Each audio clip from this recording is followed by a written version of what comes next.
A wannan darasin step by step za mu koya muku yadda za ku yi aiki da Dabuster. Okay? Mu tafi cikin bidiyon.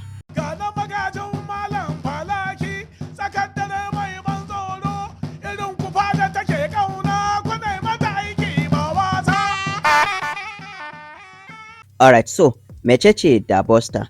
Dabuster wata software ce wadda za ta taimaka maku wajen finding ɗin abubuwan da aka ɓoye. Kun fahimta, directories, foldoji ne, files ne wanda aka ɓoye a jikin website ko kuma server ko dai wani abu haka.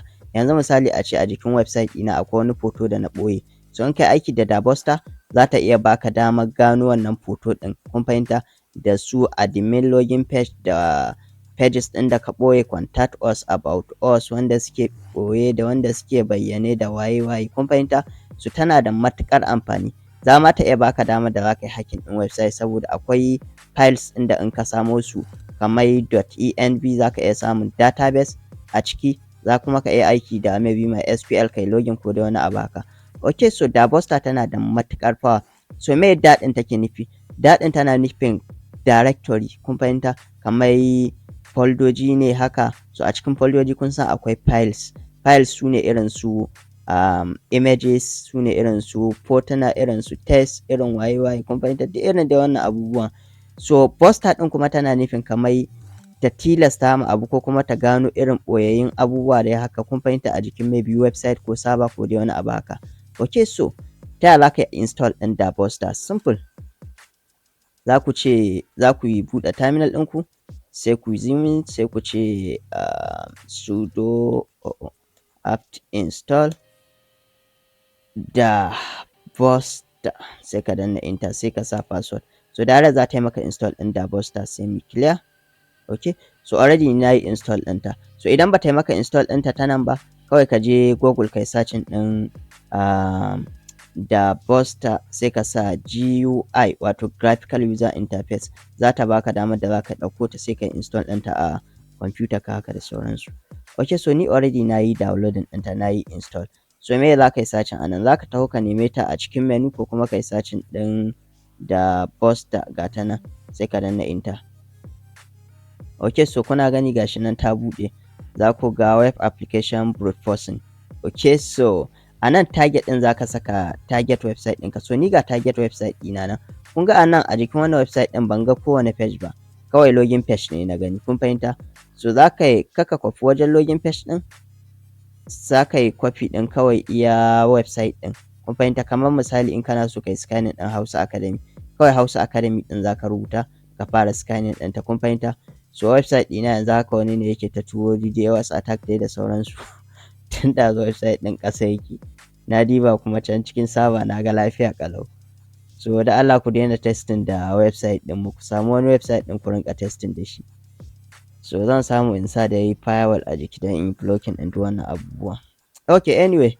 So a nan za ka taho inda aka sa target URL, sai ka sa target ɗinka. So ni ga target website ɗina nan. Kun fahimta? Gashi nan na saka. Kun ga website ɗin nan. Kun ga ban ga wani about us page ba, wani contact us a nan. Amma me zan iya aiki da Dabuster in gano shi. Okay, so kuna gani? Alright, so me zan yi nan? Kun ga nan za ka sa target ɗinka ko? So sai ka taho sai ka taɓa saitin wannan go faster, sai ka taɓa saitin shi. Okay, so sai ka bar shi haka.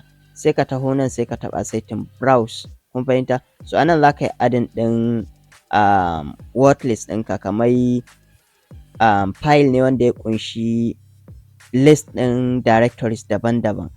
Misali, kamar yanzu idan na buɗe, let's say ina zuwa, bari mu buɗe text. So file ne wanda ya ƙunshi abubuwa daban-daban. Kun fahimta? So kamar misali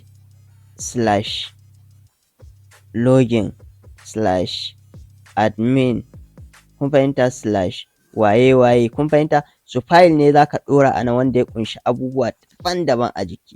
Kun gane? Okay, so bari mu fito. Alright, so bari mu je mu nemo file ɗin. Okay, so za ka taɓa setting gashi nan kuna gani, browse, sai ka taɓa setting shi. Sai ka taho nan, gashi nan. Okay, look, inda aka sa look in, sai ka taɓa setting gashi nan na sama. Kana taɓa za ta baka wannan options ɗin. Sai ka taɓa setting / ɗin nan. Okay, so anan sai ka nemi user gashi nan. Kun fahimta? Sai ka taɓa kan shi. sai ka nemi share ga ta nan sai ka taɓa setting shi. So anan za ka yi searching ɗin da Buster ko kuma ka taho setting DD. Kun ga yanzu idan na dawo nan muna wajen AA, idan na taho haka za ku ga ga wajen BB ga wajen CC, so za ka taho wajen DD dai haka da sauransu. Ok, so bari mu nemi D. Alright, so ga su nan anan za ka nemi da Buster, so ga ta nan kun fahimta, sai ka double click akan da Buster ɗin sai ka taɓa setting word list gashi nan. Ok, so bari mu baku directory ɗin simple yacce za ku gano komai da komai. Sai ku taɓa setting gashi nan directory list sai ku sa medium, kun fahimta, da shi za ku yi aiki. Ok, so ba wai wannan na ƙasa ba fa, na saman nan medium shi ya kamata ku sa, sai ku taɓa setting select file. So za ku ga file ɗin nan ta yi mana selecting. Ok, so bari in copy ɗin shi yacce za ku gani. Alright, kuna gani wannan wani ɗan testing ne ka kai tunanin Gmail password ɗina ne ka je ka ce bari ka gwada. Ok, so gashi nan kuna gani, kawai wannan za ka yi copy user share da Buster sai me word list directory list medium ya mutu ya dawo ga dai shi nan. So na gwada muku yacce za ka gano shi. Ok, so mu mun saka word list ɗinmu sai me shikenan kawai za ka taɓa setting start gashi nan. Ok, sai ka taɓa setting start. Ok, so yanzu za ka ga yana ta yi, kun fahimta. So na san ba lallai bane ka fahimci wani abu anan, amma idan kana scanning ɗin website ka ba shi irin like 5 minutes ɗin nan kafin ka tsaidar da shi, kun fahimta. So idan na taho setting daga nan sama haka za ku ga akwai wajen result gashi nan. So idan na taho setting na ci gaba da tafiya za ku ga akwai wajen result 3. Ok, so gashi nan preview. So anan za ku ga foldoji nan ta gwaggwada mana, kun fahimta. So kamar yanzu misali idan na ɗauki wannan folder ɗin ta farko za ku ga abubuwan da ke cikinta, kun fahimta. So haka za ta yi ta nemowa har sai ta yi gama binciken duka website ɗin, duka za ta yi scanning ɗin website ɗin, za ta gwada duka foldojin da ke gare ku na ɓoye wato na back end kenan da na front end wanda suke bayyane da sauransu, kun fahimta. So ga su nan za ku ga komai da komai yana tafiya. So in kana so ka ɗan tsaidar da shi, in misali kana so ka searching ɗin wani file ko ka diba wani file da haka da sauransu, za ka taɓa setting pause gashi nan. So in kuma kana so ka fita gaba ɗaya za ka taɓa setting stop, ka tsaidar da attack ɗin gaba ɗaya, kun fahimta. So ga kuma setting report. Ok, so ni me nike nema ne bari mu taho setting about us, ga wani page nan ta samu mana. So za ka yi right click sai ka taɓa setting open a browser ko kuma kai copy ɗin URL ɗin gashi nan copy URL. So bari in copy ɗin URL ɗin sai in taho nan sai in paste sai in danna enter. Za ku ga gashi nan ta gano mana about us, kun gani. Amma me a jikin website ɗin nan ba mu ga wani about us ba, but anan ta gano mana about us, wato about us ɗin a ɓoye yake amma gashi ta gano mana. Za ku ga nan code ɗin za ta gwada muku 200, kun fahimta. Gashi na respond code za ku ga 200. So akwai respond code daban-daban, wasu kira shi da status code. So bari in gwada muku shi anan. Ok, so duk wani code da ka gani ya fara da 200 so tana nufin success, kun fahimta, ka samu access ne. In ka ga 201 maybe ka tura request ɗin kai creating ɗin file ne ko folder ko wani abu, so ya yi successful ba wata matsala. In ka ga 202 maybe ka tura wani file, so file ɗin in ka ga 202 an amshe shi lafiya ƙalau, kun fahimta. In ka ga 204 babu content ba komai, amma dai ka samu access da website ɗin ko server ko dai wani abu haka, kun fahimta. So duk abinda kuma duk code ɗin da ya fara da 300 tana nufin redirect, kamar a tura ka wani page daga wannan page ɗin a aika ka wani page ɗin haka da sauransu, kun fahimta. 300 a aika ka multiple waye pages da haka da sauransu. Wannan maybe an yi moving ɗin file ɗin ko kuma directory ɗin da kake nema ba shi, so wannan kuma an gano shi amma dai za ta aika ka wani waje dai haka da sauransu, kun fahimta. So idan kuma kaga client errors, so wannan daga script ɗin ne, kun fahimta, daga maybe in kana aiki da PHP script, so matsalar tana wajen script ɗin ne kun fahimta. So anan problem ɗin yake. So za ka ga gashi nan bad request waye duka gashi nan forbidden, an hana ka, ba za ka samu access da shi ba. Not found, ba wani file da aka nemo ko dai waye kun dai fahimta. So akwai kuma duk code ɗin da kuma kaga ya fara da server error. So wannan error ɗin na kwamfuta ne ko na web hosting ko wani abu dai haka da sauransu. So wannan error ɗin ba wai matsalar developer bane ba, daga matsalar web hosting ɗin ne. Kun fahimta?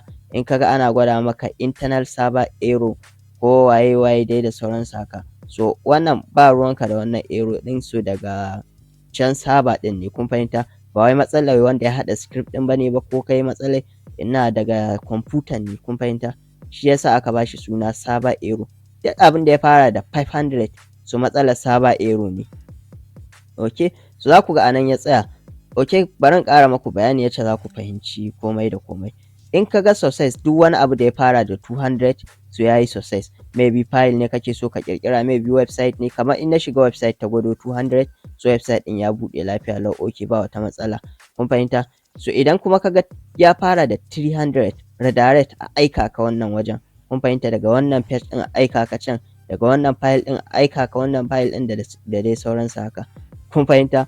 Okay, kamar masu aiki da VPN da ya haka ko dai wani abu, amma wannan respond ne. Kun fahimta? So akwai client error. So wannan error ɗin zaka kamar maybe in misali ka tura too many file ko too many request, za ta yi gwada maka forbidden, ba za ka samu access ba, ko kuma not found, ko kuma dai wani abun nan dai haka. Kun fahimta? Wannan matsalar client ne, kamar kai wato mai bincike a jikin website haka. Kun gane? Zaka ga shi yasa za ku ga wannan 404 ɗin shine error ɗin da ta fi nunawa. Kamar yanzu misali idan na tafi wani website sai nayi searching ɗin wani page wanda babu shi, za ta gwada mini 404. Kun fahimta? Kamar yanzu misali wannan website ɗin sai nayi searching ɗin maybe wani abu can wanda babu shi. Me kuka gani nan?